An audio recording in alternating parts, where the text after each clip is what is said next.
Bonjour et bienvenue au forum Job Info. Je vais vous parler de mon parcours et de mon métier en tant que chercheur en intelligence artificielle. J'ai commencé par un apprentissage chez Megit en tant qu'électronicien. Je travaillais dans l'entreprise 3 jours par semaine, donc là j'aidais à la production, on faisait des tests sur les systèmes qui allaient dans les avions ou d'autres productions d'énergie.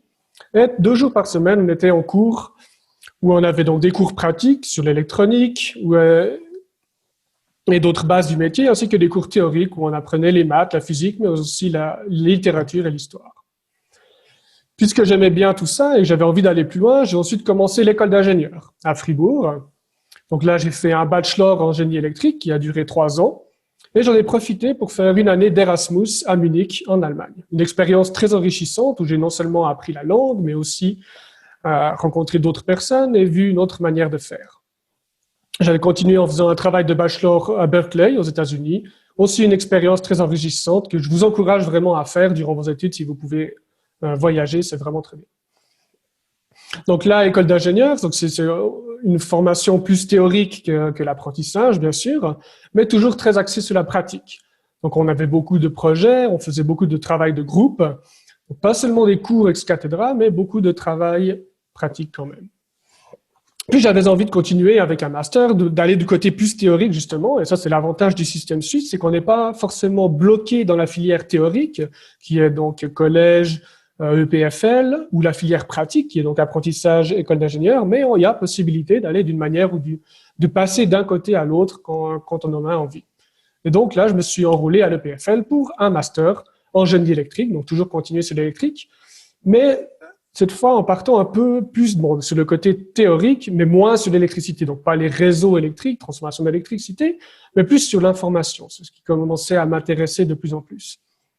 Donc, je me suis orienté sur le traitement de l'information, traitement du signal ou des images, et aussi en faisant un mineur en neurosciences computationnelles. Donc, un mineur, c'est quelque chose, c'est une petite addition qu'on peut faire sur un master. Donc là, typiquement, c'était sur l'étude du cerveau. Donc, je suis passé cette fois du côté plus théorique de la chose. Donc voilà, apprentissage, bachelor, master. Et finalement, moi, j'ai toujours eu envie de continuer à approfondir dans ces choses-là et pas forcément à étudier ou à construire des choses, mais à créer des nouvelles connaissances. Et donc, j'ai commencé un doctorat en intelligence artificielle. Donc, qu'est-ce qu'un doctorat? On va en discuter tout à l'heure. Qu'est-ce que l'intelligence artificielle?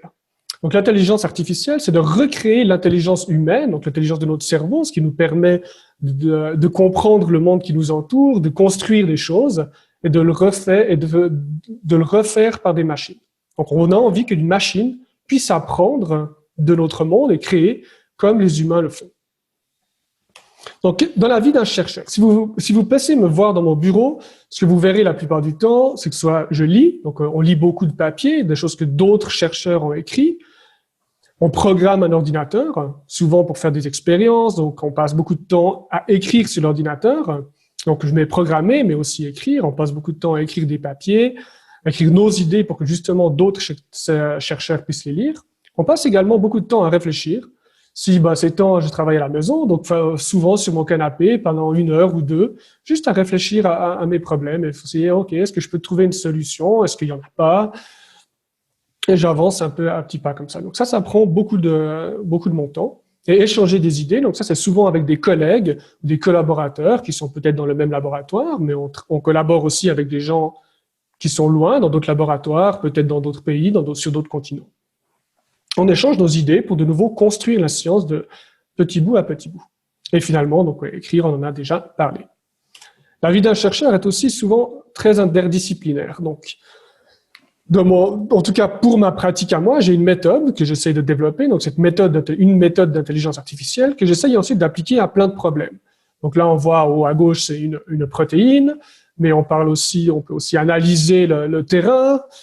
J'ai aussi travaillé sur des projets où on essayait de comprendre ce qui se passait dans le cerveau humain, ou d'autres projets où on essayait de simuler l'atmosphère terrestre, ou de faire des fluid dynamics, donc pour voir comment un avion volait, pour quelles raisons un avion vole, etc. Donc c'est très facile, quand on fait de la recherche, de créer des ponts avec beaucoup d'autres domaines. Donc si vous avez plusieurs intérêts, c'est assez facile de les faire converger. Finalement, on a souvent un corps, quand même, notre recherche propre, qu'est-ce qu'on veut vraiment faire, et ensuite on peut facilement trouver des autres gens, de nouveau, comme on parlait avant, beaucoup de collaboration, on trouve des autres gens pour nous aider à faire le travail ensemble. Le déroulement d'un projet, donc souvent on commence par, OK, on a une idée, voilà, j'aimerais faire ça. On va discuter un peu avec notre collègue, OK, qu'est-ce que vous pensez de cette idée? Est-ce que c'est vraiment farfelu? Est-ce que vous avez déjà essayé, ça n'a pas marché? Ça nous ferait déjà gagner du temps? Ou est-ce qu'ils connaissent déjà, qu'est-ce qu'ils savent déjà sur cette idée et leur intuition? Ensuite, on va étudier la littérature. Donc ça, c'est la partie lire que je disais qu'on fait souvent. Donc on va essayer de comprendre, OK, qu'est-ce qui s'est déjà fait là-dessus? Sur quoi est-ce que je peux m'appuyer? Qu'est-ce qui est déjà connu? Qu'est-ce qui n'est pas déjà connu sur ce sujet-là qu'on a envie d'intéresser? Ensuite, on va chercher des gens pour travailler avec nous. Souvent, on ne travaille pas seul. On peut, bien sûr, travailler seul. Mais souvent, on va essayer de chercher des gens qui ont de l'expérience complémentaire pour nous aider à avancer là-dessus. Donc, soit, si c'est un projet interdisciplinaire, quelqu'un qui sera dans un autre sujet, donc qui va nous donner des idées, mais peut-être aussi quelqu'un qui sera plus proche de notre sujet, mais qui a un point de vue différent. Et on va discuter avec ces gens, essayer de trouver les idées. Finalement, on va expérimenter cette idée. Donc là, on a dit, on va programmer peut-être un ordinateur, on va tester. Certaines personnes travaillent dans un laboratoire, donc ils vont vraiment faire des tests en construisant quelque chose ou en mesurant quelque chose. Et finalement, ensuite, si notre idée a fonctionné, on va conclure. Donc, on écrira un article scientifique qu'on va publier. Et ça, donc, c'est nos produits. Un chercheur, qu'est-ce qu'il fait? Il produit des idées qui, finalement, si elles fonctionnent, il va écrire un papier qui va décrire cette idée et permettre à d'autres chercheurs de le lire plus tard et de construire leurs propres idées sur les vôtres. Donc, ça, c'est la partie principale de la recherche scientifique, c'est faire la recherche. Mais une autre partie assez intéressante qu'on fait souvent, c'est l'enseignement. On est des experts d'un certain domaine et on va le donner, ensuite on va l'enseigner à de jeunes étudiants qui vont ensuite devenir des experts à leur tour. Soit alors ils vont travailler dans l'industrie et utiliser ces connaissances d'une manière plus appliquée pour faire des produits qui vont être vendus, ou alors s'ils font de la recherche, ils vont utiliser ces idées pour avancer les connaissances humaines. L'enseignement est une bonne partie occupe une bonne partie de notre temps en tant que chercheur. Je trouve ça très enrichissant. C'est pas forcément le cas de tout le monde, donc on peut faire plus ou moins d'enseignement selon ce qu'on en a envie. L'environnement, donc très international. Non seulement, par exemple à l'EPFL, on a, je crois, 2/3 de doctorants qui sont étrangers, donc ça nous permet aussi d'avoir une certaine diversité de points de vue, même aussi de langues, etc. La recherche est variée. Donc, comme on en a discuté, les projets sont interdisciplinaires, les collègues viennent de différents sujets, de différents pays, etc. Donc, beaucoup de brassage qui est quelque chose aussi de très intéressant, en plus du travail lui-même, je dirais. Par contre, c'est quelque chose de très stressant. Vous êtes souvent seul face à vos problèmes, vous savez pas vraiment si ça va fonctionner ou non, vous avez l'impression que vous n'êtes pas à la hauteur. Ça, c'est des sentiments qui arrivent tout le temps. Et donc, le moral d'un chercheur fait souvent des hauts et des bas. Quand on trouve quelque chose, on est hyper excité, on est très, très content. Et quand on voit que quelque chose ne fonctionne pas, on va déprimer, on va se dire « Ah, je suis pas à la hauteur, j'y arriverai jamais ». Et 2 jours plus tard, on change de nouveau. Donc, c'est vraiment un cycle de haut et de bas. Je crois qu'on peut rien y faire à part l'accepter.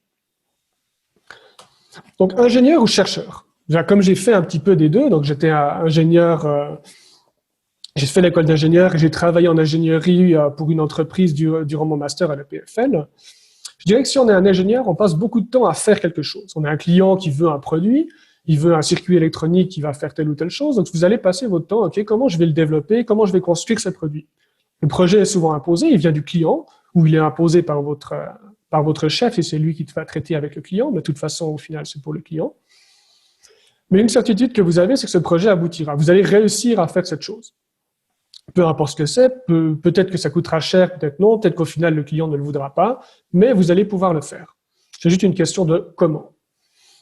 Vous êtes aussi une bonne employabilité, ensuite vous trouverez facilement de l'emploi avec un bon salaire, c'est un très très bon débouché. En contrepartie, un chercheur va passer beaucoup plus de temps à réfléchir qu'à faire. La plupart des choses qu'il va faire seront inutiles, ne vont pas fonctionner. Par contre, il aura beaucoup de liberté. On peut choisir tous les projets qu'on a envie de faire, on a une liberté absolue sur ce qu'on a envie de faire. Mais ça donne des responsabilités. C'est ça, parce que forcément, qu'est-ce que j'ai envie de faire? Je ne sais pas, peut-être que je vais essayer, peut-être que ça va pas marcher. Et donc ça, c'est cette incertitude. Est-ce que le projet va fonctionner? Qu'est-ce qu'on va découvrir? Est-ce que même c'est utile? Beaucoup d'échecs, beaucoup d'idées ne vont jamais marcher, et donc c'est du temps un peu perdu. On aura quand même appris des choses, mais c'est quand même du temps qu'on aura un peu perdu. Et ça, c'est le stress qu'on a souvent en tant un des facteurs de stress qu'on a en tant que chercheur. L'emploi est aussi très incertain, c'est pas facile de percer dans la recherche, il y a très peu de postes et on est souvent amené à devoir déménager, changer d'université, etc. Donc ça, c'est aussi quelque chose à tenir en compte. En conclusion, dans ce que vous avez pu voir de mon parcours, partir de quelque chose de très pratique, apprentissage, école d'ingénieur, puis passer quelque chose de plus théorique, master à la PFL et finalement doctorat et recherche scientifique, c'est que finalement, c'est pas un seul choix qui va influencer votre vie complète. Moi aussi, j'ai commencé dans l'électricité, l'électronique, et maintenant, j'en fais vraiment plus du tout. Je programme surtout des ordinateurs et je fais des mathématiques. Donc, on peut voir que c'est pas un seul choix qui va dicter toute autre vie. Je vous encourage à suivre vos passions quand vous les avez. Si vous pensez que c'est le bon choix à ce moment-là, faites-le. Et ne le regrettez pas après. Peut-être qu'au final, plus tard, 3, 4, 5 ans plus tard, vous allez faire un autre choix qui va réorienter votre carrière un peu et vous allez faire du zigzag.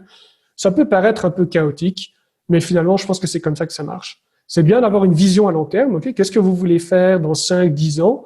Mais il ne faut pas vous en vouloir si au final, c'est pas ça que vous allez faire. Prenez les opportunités quand elles viennent.